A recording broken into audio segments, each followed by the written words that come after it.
Oh Señor Jesús, leamos con oración en 2 Corintios capítulo 3 versículos 7 y 8, que dice: Y si el ministerio de muerte grabado con letras de piedra fue con gloria, tanto que los hijos de Israel no pudieron fijar la vista en el rostro de Moisés a causa de la gloria de su rostro, la cual había de perecer, ¿cómo no será más bien la gloria del ministerio del Espíritu? Oh Señor Jesús, gracias te damos, Señor, porque tú te le revelaste, Señor, a Moisés, y cuando hablabas cara a cara con él, tu gloria se manifestaba en su cuerpo, y tanto que así que su rostro resplandecía, pero ese rostro tendría a desvanecer cuando tu presencia salía. Ahora, en esta nueva ley, en la ley del Espíritu de vida que nos ha librado del pecado y de la muerte, ahora ese Espíritu está viviendo entre nosotros. Ese es el ministerio del Espíritu. Gracias, Señor, porque tú estás dentro de nosotros operando, y cuando hablamos contigo por medio de la oración tenemos una comunión íntima contigo, Señor. Oh Señor Jesús, gracias por esa comunión. Permite, Señor, que esa comunión nos haga hacer uno en el Espíritu, porque tu palabra dice: el que se une en el Espíritu, un Espíritu es conmigo. Gracias, Señor Jesús, por este nuevo pacto que tú diste por medio de tu crucifixión y tu redención. Ahora habitas dentro de nosotros. Gracias, Señor Jesús, por este ministerio del Espíritu. Amén. Muy buenos días, mis hermanos. Jesús es el Señor. Hoy queremos compartir que la oración es una comunión transformadora delante del Señor, porque vemos que en el ministerio del antiguo pacto tuvo gloria, tanto así que los hijos de Israel, el pueblo, no podía ver el rostro de Moisés cuando resplandecía, cuando él tenía una comunión con el Señor, ¿sí? Entonces, para eso vamos a leer Éxodo 34, del 29 al 35, que nos dice: Cuando Moisés descendió del monte Sinaí con las dos tablas de piedras grabadas con las condiciones del pacto, no se daba cuenta que su rostro resplandecía porque había hablado con el Señor. Así que cuando Aarón y el pueblo de Israel vieron el resplandor del rostro de Moisés, tuvieron miedo de acercarse a él. Sin embargo, Moisés llamó a Aarón a los jefes de la comunidad, les pidió que se acercaran y habló con ellos. Luego todo el pueblo de Israel se acercó y Moisés le transmitió todas las instrucciones que el Señor le había dado en el monte Sinaí. Cuando Moisés terminó de hablar con ellos, se cubrió el rostro con un velo, pero cada vez que entraba en la carpa de reunión para hablar con el Señor, se quitaba el velo hasta que salía de ella. Después le transmitía al pueblo las instrucciones que el Señor le daba, y el pueblo de Israel veía el brillante resplandor de su rostro. Así que él volvía a cubrir su rostro con el velo hasta que entraba nuevamente a hablar con el Señor. Entonces vemos aquí que Moisés tenía una comunión con el Señor, sí, tanto así que su rostro resplandecía cada vez que hablaba con él, cada vez que estaba cara a cara con él, sí.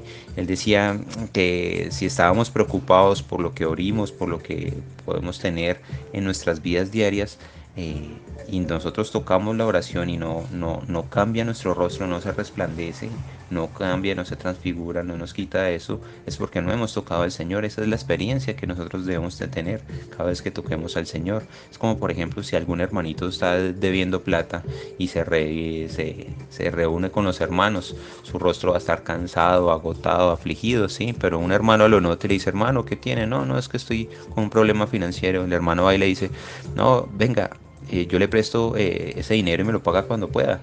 Entonces, ¿qué cree que va a pasar en ese momento? Él va a disfrutar de la comunión, su rostro va a cambiar, sí, va a estar tranquilo. Es lo mismo cuando nosotros tocamos al Señor, sí, porque cuando lo tocamos a Él, todo nuestro ser va a ser llenado por el poder de su Espíritu, y ahí nuestro rostro va a florecer, como lo dice en 2 Corintios capítulo 3 versículo 18, que nos dice: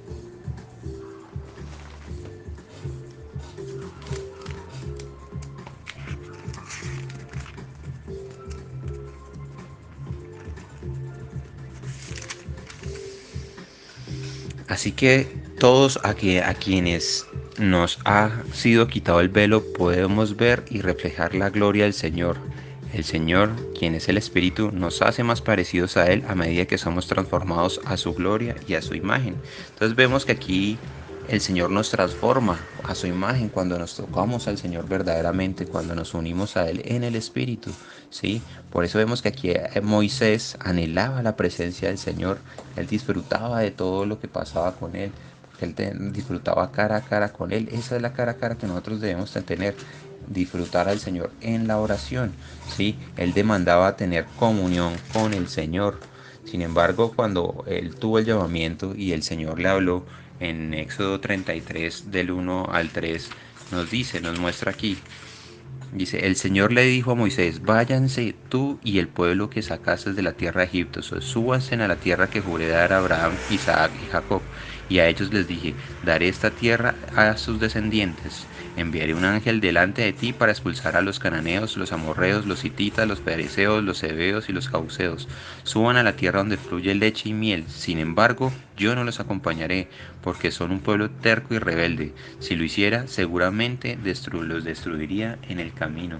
Entonces vemos aquí que Moisés en ese momento le tocó que entrar en oración. ¿Para qué? Para saber cuál era la realidad espiritual que tenía en ese momento. En el versículo 12 y 13 nos muestra. Entonces Moisés le dijo al Señor, tú me estás diciendo, lleva a este pueblo por la tierra prometida, pero no me has dicho a quién enviarás conmigo. Me has dicho, yo te conozco por tu nombre, te miro con agrado. Sí, es cierto que me miras con buenos ojos. Permíteme conocer tus caminos para que pueda comprender más a fondo y siga gozando de tu favor. Y recuerda que esta nación es tu propio pueblo. Entonces veamos aquí que él tuvo una gran comisión, ¿sí? De llevar al pueblo. ¿A qué? A la tierra prometida. Pero aún así, en su propia realidad espiritual que le tocó hacer, tocar la oración, tocar al Señor, ¿sí? Para cumplir la gran comisión que se le había sido encomendada. Moisés necesitaba saber quién iría con el pueblo, ¿sí? Y cómo conducirse como los hombres. Él necesitaba orientación. Entonces, así mismo nos pasa a nosotros, porque el Señor Jesús nos dejó una gran comisión que es ir hacia discípulos en todas las naciones, bautizándolos en el nombre del Padre, del Hijo y del Espíritu Santo. Pero ese discipulado que tenemos que hacer, nosotros tenemos que entrar en oración de cómo lo debemos hacer, cómo lo vamos a implementar para estos días, ¿sí? Por eso necesitamos orar por nosotros mismos, para que el Señor pueda transformarnos, para que podamos tener esa transformación, una comunión transformadora delante del Señor. Amén, mis hermanos, Jesús es el Señor. Que el Señor haga su voluntad con la vida de cada uno de nosotros. Amén.